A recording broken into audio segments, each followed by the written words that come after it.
Bhim, Jai Bharat. I would like to take a pleasure to congratulate everyone on the 133rd birth anniversary of Dr. B.R. Ambedkar. Today, I'm going to talk briefly about Dr. Ambedkar's 3 warnings in his last speech to the Constituent Assembly on November 25, 1949. He spoke of the need to give up the grammar of anarchy, to avoid hero worship, and to work towards a social democracy and not just a political democracy. 3 warnings. If we wish to maintain democracy, not merely in form, but also in fact, what must we do?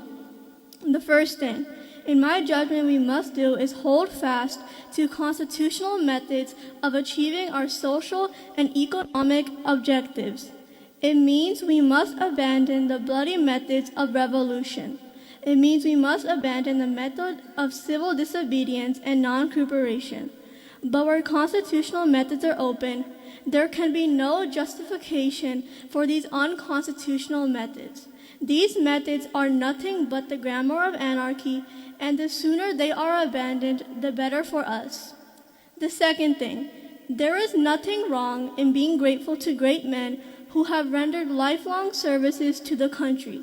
But there are limits to gratefulness. As has been well said by the Irish patriot Daniel O'Connell, no man can be grateful at the cost of his honor, no woman can be grateful at the cost of her chastity, and no nation can be grateful at the cost of its liberty. Bhakti in religion may be a road to the salvation of the soul, but in politics, bhakti or hero worship is a sure road to degradation and to eventual dictatorship. The third thing we must do is not to be content with mere political democracy. We must make our political democracy a social democracy as well. Political democracy cannot last unless there lies at it a social democracy. What does social democracy mean? It means a way of life which recognizes liberty, equality, and fraternity as the principles of life. These principles of liberty, equality, and fraternity are not to be treated as separate items in a trinity. Thank you. Jai Bhim, Jai Bharat.